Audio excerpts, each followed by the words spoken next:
Après, c'est vrai qu'on est deux pays frontaliers, Congo et la Centrafrique, donc c'est normal qu'on puisse avoir des similitudes à ce point-là.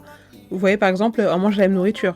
Je crois, si je dis pas de bêtises, que ce que vous appelez pundu, on appelle ça gunja, ce que vous appelez gombo.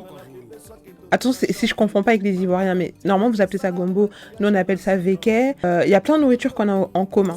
Oh, mais j'en ai marre de cette boucle d'oreille. Il y a plein de nourriture qu'on a en commun. Donc en vrai, c'est plutôt logique. Mais pourquoi j'ai été choquée de me rendre compte que, en fait, il y a littéralement une ethnie au Congo, qui sont les Ngbandi, avec qui on a à peu près la même langue.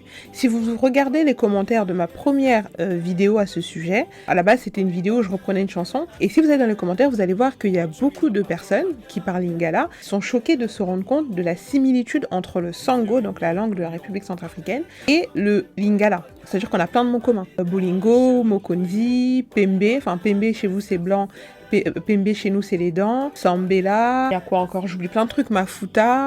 Je sais que j'oublie, il y a Nyama, Kanga, il y a plein de trucs. Là j'en oublie, mais sachez qu'il y a beaucoup, beaucoup, beaucoup. Donc c'est vrai que c'est logique. Mais du coup, j'ai été choquée de me rendre compte que le Ngbandi était aussi proche du Sango, parce que je me suis dit, si autant de personnes, enfin autant de Congolais ne connaissent pas le Sango et sont choqués d'entendre du Sango, limite ils ont l'impression d'entendre du Lingala, je me suis dit c'est parce que là-bas on parle pas cette langue. Du coup quand je vais me rendre compte que finalement il y a une ethnie au Congo qui parle 60% du Sango, parce que le Mbandi que moi j'entends, je le comprends très bien. Et il y a beaucoup si vous allez voir les commentaires de la vidéo, il y a beaucoup de Yakoma qui ont compris tout ce que la tata elle a dit. Vous voyez?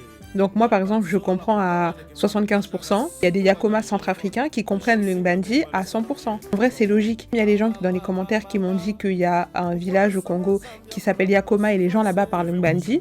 Bah chez nous en Centrafrique il y a un peuple dont l'ethnie c'est les Yakoma. Et eux ils parlent le Ngbandi, que nous on appelle Yakoma. Et c'est pour ça qu'il y a des Yakoma, si vous allez voir les commentaires, vous allez vous rendre compte qu'il y a des Centrafricains Yakoma qui sont en train de dire mais moi je comprends en fait, là elle est juste en train de parler Yakoma. Donc en fait c'est tellement similaire. En fait je pense que c'est le même peuple comme vous avez dit qui a été séparé pendant la division de l'Afrique. Mais c'est juste que du coup je me dis mais si vous avez déjà entendu le Ngbandi, vous avez déjà entendu le Sango, donc vous pouvez pas être étonné d'entendre du Sango en fait dans la chanson de Markintosh. D'ailleurs, fun fact, il faut savoir que Markintosh est Yakoma. Donc ça, il comprend et il parle le Ngbandi de chez vous. Si vous voulez, de chez vous, il est Ngbandi. De chez nous, il est Yakoma.